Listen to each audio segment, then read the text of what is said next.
In section 1.5, we're going to discuss exponents and factorization. We're going to start out talking about exponents here. And let's consider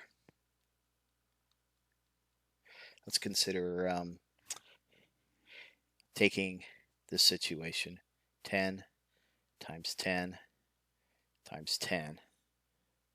What does that equal? Well, 10 times 10 is 100, times 10 again is 1,000. Okay, well, we can do that. That seems pretty simple for us. 6 times 6 times 6 times 6. Let's just do 3. I'll do this in my head. 6 times 6 is 36. Times 6 is 212. Not 200. 216.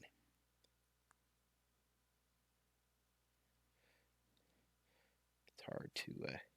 216. Well, if we have a whole bunch of these 10s multiplied by each other, it get kind of cumbersome to write it all. Another way of writing that is 10 times 10 times 10. There's 1, 2, 3 of these.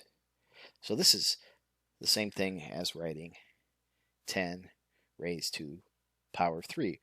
We've created a new symbol here. We use the upper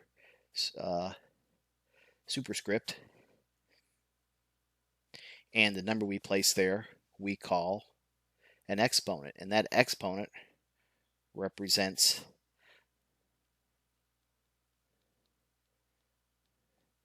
the number of times the 10 is multiplied by itself. Okay, let's extend this idea now. Excuse me.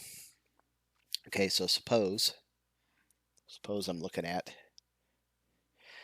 this number here, 9.43 times 10 to the third. What does this equal? Well, we know 10 to the third, as we described up here, is just 10 times 10 times 10. So in reality, this is 9.43 times 10 times 10 again, and times 10 a third time. So 9.43 times 10 is 943, 94.3 I mean, times 10 times 10. And now if we do this next 10, now it's 943 times 10, and this final 10 is 9430. So this 943 times 10 to the third is 9430.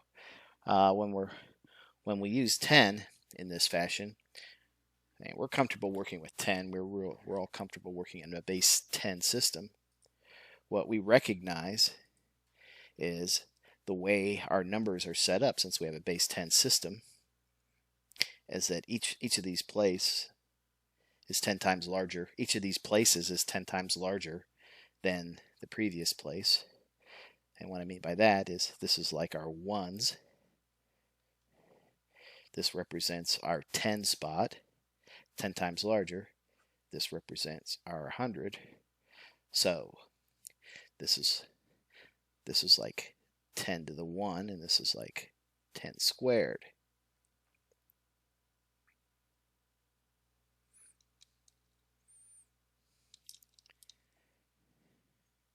It's getting late. I'm misspeaking. I don't mean to be talking about this. I mean to be talking about, disregard what I wrote here in red. The idea is the same. What I mean to be talking is about this. So this 0 is in the 1 spot. This 3 is in the 10 spot. This 4 is in the 100 spot. And this 9 is in the 1,000 spot. So this is like 10 squared, and this is like 10 to the third, and this is like 10 to the first. And actually, this is 10 to the 0.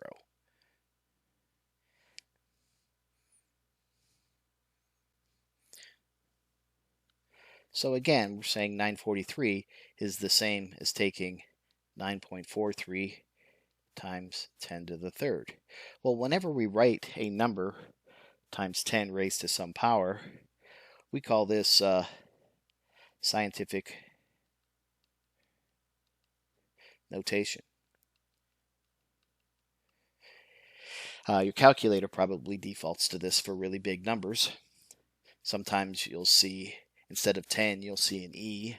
You'll see this represented as 9.43, E3 maybe.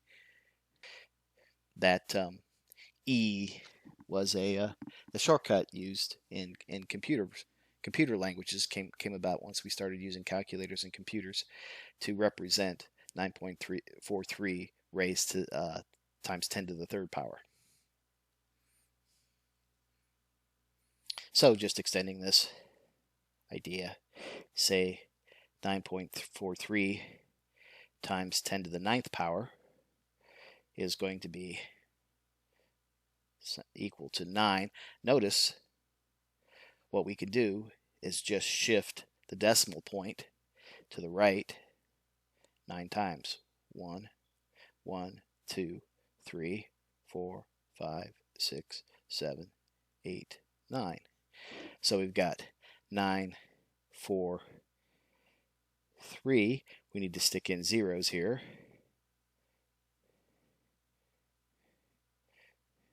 So our decimal point goes right here. So I might want to stick in, to make this look prettier, might want to stick a comma in here, and a comma in here, a comma in here. So 9.43 times 10 to the ninth is 9,430,000,000. 10 to the ninth represents multiplying 9.43 times a billion. 10 to the sixth would multiply it by 1,000,000. 10 to the third is like multiplying it by 1,000. So you can see how this is useful. This scientific notation is useful for shorthand. The second half of this section discusses factoring. Suppose we have a number, say 21, and we want to break that down. Well, what is 21 can be created if you take 3 and you multiply it by 7. Well, what we've done is we've factored 21.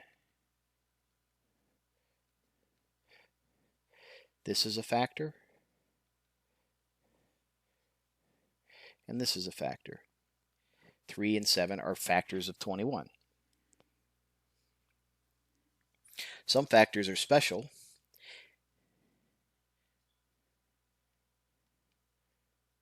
When you have a prime number. Prime number is, a prime number is a whole number. So whole numbers, remember, are 0, 1, 2, 3, 4, all the way up to infinity. So a whole number greater than 1, whose only factors are 1 and itself. If you have a situation like that, that number is a prime number. Let's look at some examples. Here's some examples of prime numbers. 3.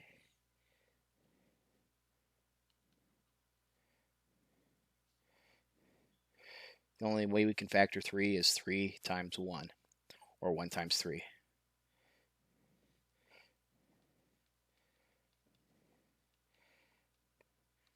Compare that to, say, 4.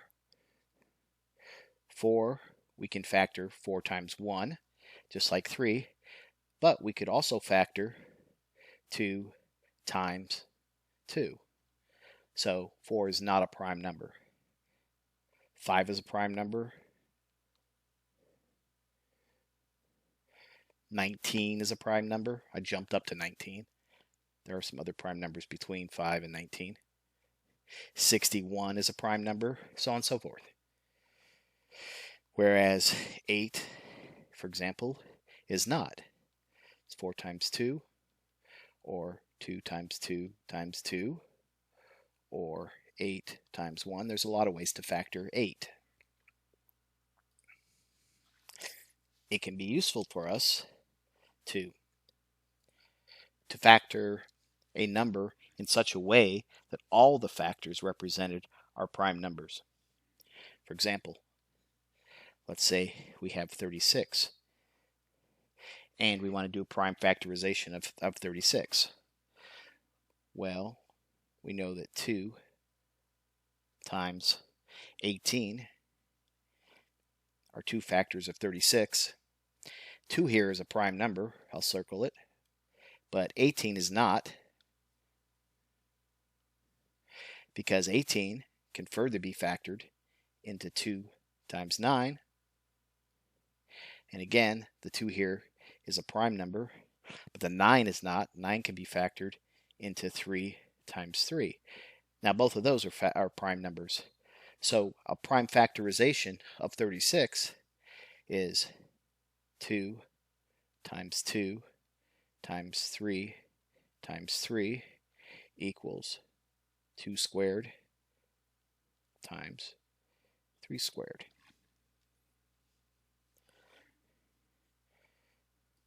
Let's look at one more. Let's try 24,000. Oh. Okay, let's perform prime factorization on 24,175. Well, I know that there's a 5 here, so this can be factored by 5. I know 5 is a factor. 5 times something equals that, and that's 4,835, I think. Well, again, we can divide that by 5 and get 967. Now 967. Well, this might take some time. To solve this, you might want to go online and put 967 into a factoring calculator in your browser. Type in factor calculator in your browser and get a factor calculator to come up. And if you do that, you're going to see that 967, or you could trial and error till you find it. 967 equals 17 times 41. So for 24,175, our prime factorization is 5 squared, there's 2 5s, times 17 times 41.